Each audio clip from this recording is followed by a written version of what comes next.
Shalom, senang sekali saya Pendeta Rubin Adi Abraham bisa menjumpai Anda di dalam program ini. Kiranya berkat Tuhan juga selalu melimpah di dalam kehidupan kita. Hari ini kita akan membahas satu kebenaran firman Tuhan yang saya beri judul Doa Dikabulkan, tapi bencana didapatkan. Kok bisa? Kita akan membahas relasi antara permohonan manusia dan kedaulatan Allah. Saudara, saya akan bacakan 2 Raja-Raja 20 ayat 1-6 yang berbunyi demikian. Pada hari-hari itu Hizkia jatuh sakit dan hampir mati. Lalu datanglah Nabi Yesaya bin Amos dan berkata kepadanya, "Beginilah firman Tuhan, sampaikanlah pesan terakhir kepada keluargamu sebab engkau akan mati, tidak akan sembuh lagi."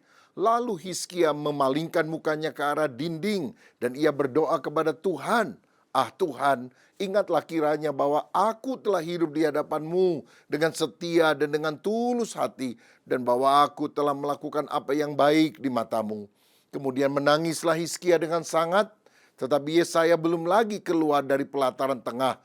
Tiba-tiba datanglah firman Tuhan kepadanya, "Baliklah dan katakanlah kepada Hizkia raja umatku, beginilah firman Tuhan Allah Daud bapa leluhurmu. Telah aku dengar doamu dan telah kulihat air matamu. Sesungguhnya aku akan menyembuhkan engkau. Pada hari yang ketiga engkau akan pergi ke rumah Tuhan. Aku akan memperpanjang hidupmu 15 tahun lagi, dan aku akan melepaskan engkau dan kota ini dari tangan Raja Asyur. Aku akan memagari kota ini oleh karena aku dan oleh karena Daud hambaku." Saudara-saudara, pada hari ini kita akan mempelajari 4 kebenaran yang perlu kita pahami dari kehidupan Raja Hizkia dan anaknya Manasye yang kita bisa terapkan di dalam kehidupan kita.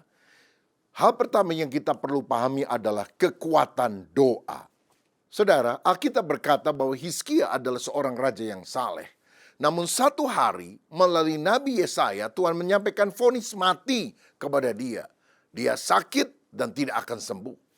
Tetapi yang dilakukan oleh Hizkia adalah dia membalikkan mukanya ke tembok. Dia berdoa, dia menangis.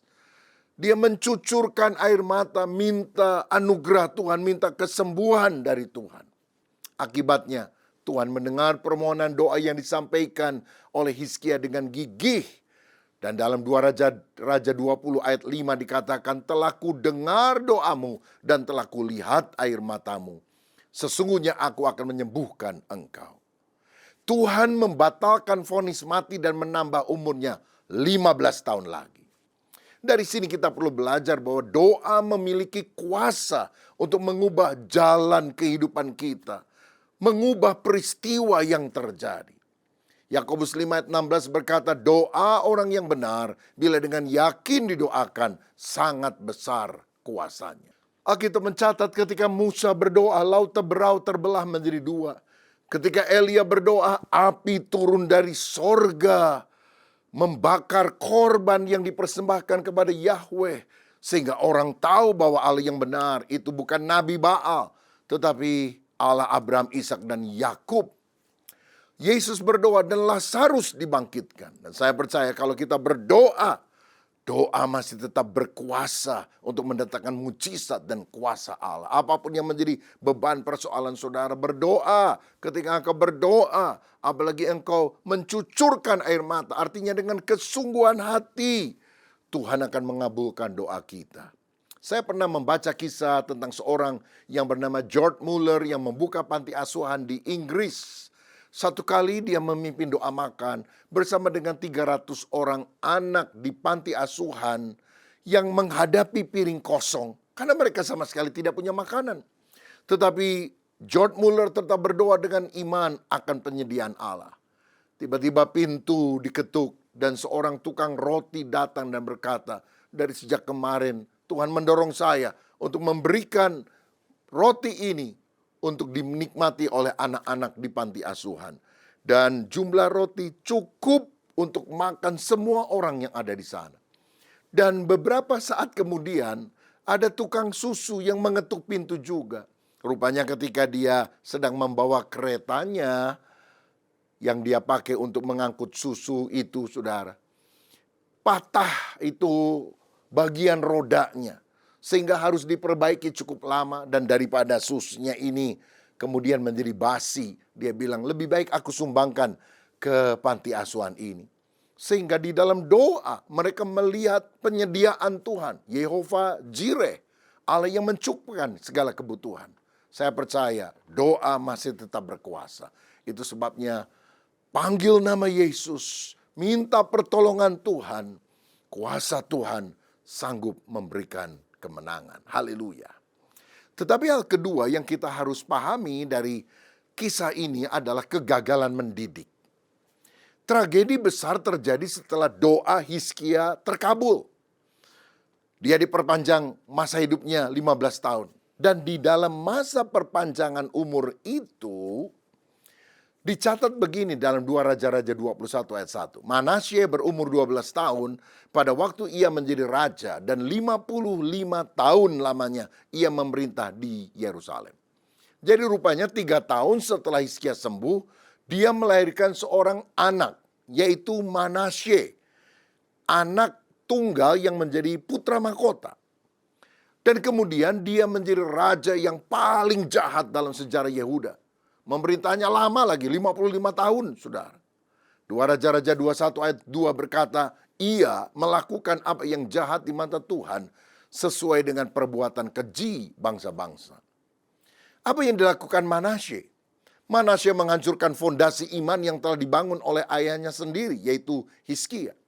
Dia melakukan dosa sinkretisme dan okultisme. Dia mendirikan kembali bukit-bukit pengorbanan, menyembah Baal, dan bahkan menaruh patung berhala di dalam bait suci. Satu dosa yang sudah melewati batas.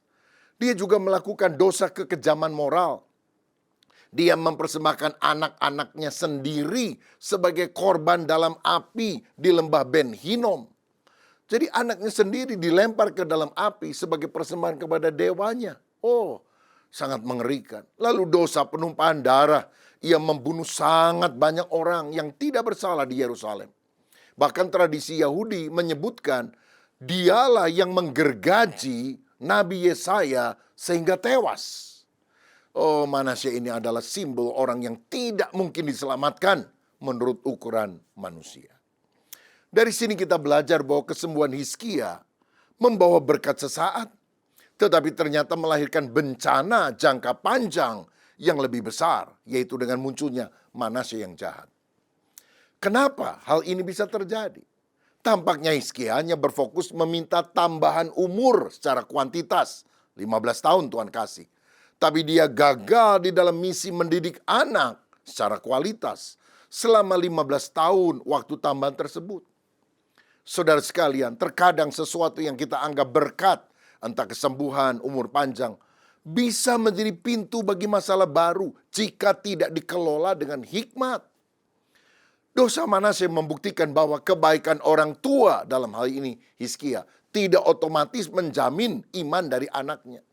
Makanya sebagai orang tua, jangan kita hanya bisa mewariskan harta atau pendidikan kepada anak-anak kita, tapi wariskanlah iman, sikap hati yang takut akan Tuhan, sehingga mereka berjalan di dalam kebenaran. Setiap orang harus memiliki perjumpaan pribadi dengan Tuhan. Belum tentu orang tuanya rohani, anaknya rohani. Bawalah anak-anakmu untuk berjumpa dengan Tuhan, sehingga hidup mereka diubahkan menjadi pribadi yang benar-benar berkenan kepadanya. Oh saudaraku, betapa pentingnya mendidik anak untuk hidup takut akan Allah. Amsal 22 ayat 6 berkata, didiklah orang muda menurut jalan yang patut baginya. Maka pada masa tuanya pun ia tidak akan menyimpang daripada jalan itu. Saya teringat ada sebuah kisah. Ada seorang ibu yang anak laki-lakinya sakit keras, hampir mati. Tetapi ibu ini berdoa memaksa Tuhan. Dia bilang, Tuhan engkau harus menyembuhkan dia. Aku tidak rela kalau dia mati. Aku tidak akan melepaskannya. Ajaibnya anak itu kemudian sembuh. Namun bertahun-tahun kemudian anak ini menjadi penjahat besar yang akhirnya dihukum mati karena kejahatannya yang luar biasa.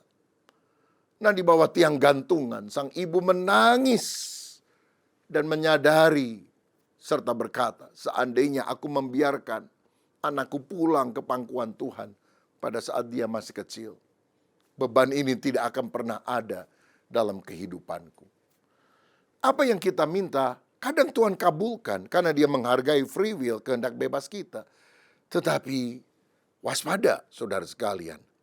Karena apa yang kita minta, kita anggap berkat, ternyata bisa menjadi beban yang membuat hati ini menjadi pilu. Karena itu yang ketiga, kita harus memahami kedaulatan Allah. Hizkia seharusnya mati lebih awal karena penyakit menurut Alkitab barah, bisul yang parah. Kenapa dia harus mati lebih awal? Ya Tuhan itu Maha tahu. Saat itu Hizkia sudah mencapai puncak pengabdiannya. Dia telah melakukan reformasi besar secara rohani. Dia menghancurkan berhala dan baru saja menang melawan Asyur. Nah seringkali Tuhan memanggil pulang hambanya di masa kejayaan agar mereka tidak jatuh dalam dosa kesombongan di masa tuanya. Jika Hizkia mati, maka Manasye tidak akan pernah lahir. Sehingga Israel tidak terjerumus dalam penyembahan berhala selama 55 tahun di masa pemerintahannya. Hizkia juga tidak sempat jatuh dalam dosa kesombongan dengan memamerkan harta kekayaannya kepada utusan Babel seperti yang dicatat dalam 2 Raja-Raja 20 ayat 12-19.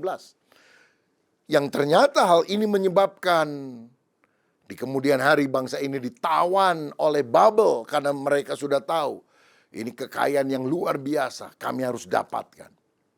Jadi apakah baik bila Hizkia meminta perpanjangan umur?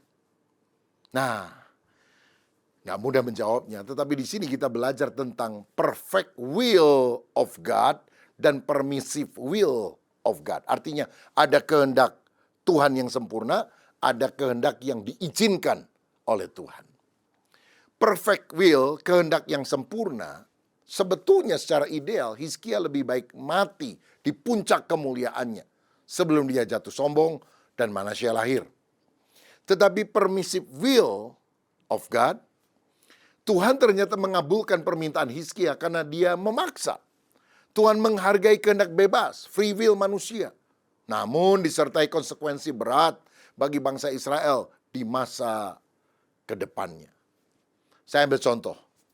Misalnya ada seorang bapak, dia ahli gizi, saudara. Waktu dia membawa keluarganya pergi ke restoran, dia memesankan anaknya yang masih kecil, sup hangat dan sayur yang sehat di restoran. Anaknya nggak mau, ngotot sampai nangis, mintanya es krim, nggak mau makan, pokoknya minta es krim. Dan karena dia menangis, teriak-teriak, akhirnya papanya bilang, ya udahlah kasih aja deh. Dikabulkan oleh bapaknya, bukan karena bapaknya setuju sebetulnya dari hati nurani yang terdalam, tapi ya udah, silakan. Malam itu si anak sakit perut, saudara. Waduh, mengerang sakit perut. Nah, kenapa bapak mengabulkan permintaannya? Bukankah dia tahu konsekuensinya? Ya, tapi agar anak belajar bahwa apapun pilihan kita mengandung konsekuensi. Apakah positif ataukah negatif. Saya teringat ketika orang Israel ada di padang gurun, suka ngomel, menggerutu, minta sesuatu dari Tuhan. Ya mereka bilang, udah bosen makan mana minta daging dan sebagainya. Mazmur 106 ayat 14 dan 15 mencatat ini. Mereka dirangsang nafsu di padang gurun dan mencobai Allah di padang belantara. Diberikannya kepada mereka apa yang mereka minta dan didatangkannya penyakit paru-paru di antara mereka. Loh, saudara bayangkan. Diberikan apa yang mereka minta, tapi konsekuensinya ada penyakit yang kemudian mereka alami, bahkan banyak di antara mereka yang mati. Maka kita harus berhati-hati dengan apa yang kita minta. Jangan paksa Tuhan di dalam doa. Karena saudara mungkin akan mendapatkan apa yang kau minta, tapi beserta seluruh konsekuensinya. Nah, daripada memaksa Tuhan mengabulkan keinginan kita, pada kita tidak tahu mana yang terbaik, bukankah kita lebih baik berkata, jadilah kehendak-Mu. Seperti Yesus yang berkata, jikalau mungkin cawan ini lalu daripadaku, tapi bukan kehendak-Ku, melainkan kehendak-Mu yang jadi. Kalau sengsara salib itu bisa dihalaukan dari hidup Yesus, secara manusia itu jauh lebih enak buat dia. Tapi dosa manusia siapa yang akan menebusnya? Maka akhirnya Bapa berkata, engkau tetap mati di salib karena engkau adalah korban untuk mengangkut dosa seisi dunia. Saudara, Tuhan seringkali berkata tidak kepada kita. Karena dia sebetulnya sedang melindungi kita dari masalah yang belum kita lihat di masa depan. Jadi hati-hati dengan apa yang kita minta. Kadang apa yang kita anggap berkat, umur panjang, kekayaan, kesembuhan, bisa menjadi jerat jika kita tidak siap mengelolanya dengan baik. Hizkia meminta tambahan umur, tapi ia lupa meminta hikmat untuk mendidik anaknya di masa tambahan itu. Nah saudara sekalian, Tuhan seringkali menjawab doa kita bukan karena permintaan kita itu yang terbaik, tapi karena dia ingin menunjukkan bahwa tanpa pimpinannya, berkat yang kita paksakan bisa menjadi beban yang menghancurkan kita. Namun kabar baiknya adalah ini, bahkan ketika kita berada dalam kehendak yang diizinkan, permissive will, seperti lahirnya Manasye yang jahat itu, Tuhan tetap memegang kendali, dia tetap duduk di atas tahtanya. Dia sanggup memutar balikan kesalahan Hizkia dan kejahatan Manasye menjadi jalan yang mendatangkan Yesus Kristus ke dunia. Karena kalau saudara perhatikan dalam daftar silsilah Yesus yang dicatat di dalam Injil Matius 1 ayat 10, dikatakan Hizkia memperanakan Manasye, Manasye memperanakan Amon, dan seterusnya. Allah kita itu begitu hebat sehingga dia bahkan bisa menggunakan kegagalan kita untuk menggenapi rencana keselamatan yang kekal. Dengan lahirnya Manasye, Allah ingin menunjukkan bahwa anugerahnya sanggup menembus dosa yang paling kelam sekalipun. Allah tidak memilih jalur yang bersih, apalagi mudah, melainkan jalur yang penuh pergumulan, termasuk memilih Hizkia dan Manasye, untuk menunjukkan bahwa Yesus datang sebagai penyelamat bagi orang yang berdosa. Haleluya. Dan hal terakhir yang saya mau bagikan supaya kita pahami adalah keajaiban anugerah. Manasye adalah raja jahat yang memerintah Yehuda 55 tahun. Tapi Tuhan memakai bangsa Asyur untuk menangkap Manasye. Dia dibelenggu dengan rantai tembaga dan hidungnya dicocok dengan kaitan seperti binatang, lalu dibawa ke Babel. 2 Tawarikh 33 ayat 12 mencatat, dalam kesesakannya, ia, Manasye, memohon belas kasihan Tuhan. Ia sangat merendahkan diri. Saudara, di dalam penjara di Babel, dia merendahkan diri dan bertobat, sehingga Tuhan memulihkan keadaannya. Titik balik Manasye terjadi bukan saat dia ada di istana yang megah, waktu dia merasa nyaman, berkuasa, melainkan saat dia sangat terpuruk di dalam penjara. Sudah nggak bisa apa-apa, dia minta ampun kepada Tuhan. Dan Tuhan mendengar doanya, memulihkan kedudukannya. Ini adalah bukti bahwa pertobatan yang sungguh-sungguh selalu menggerakkan hati Tuhan. Tidak peduli seberapa dalam seseorang telah jatuh. Tuhan juga bisa menggunakan kesulitan untuk mentobatkan seseorang. Kalau orang nggak bisa diajar, dihajar oleh Tuhan. Bukan karena Tuhan kejam, tapi supaya kita akhirnya sadar, bertobat, dan kembali pada jalan yang benar. Seperti anak yang terhilang, harta kekayaan yang dia dapatkan dari bapaknya sebelum waktunya, membuat dia tersesat, berfoya-foya. Tetapi saat semuanya sudah habis, bahkan dia menjadi penjaga babi.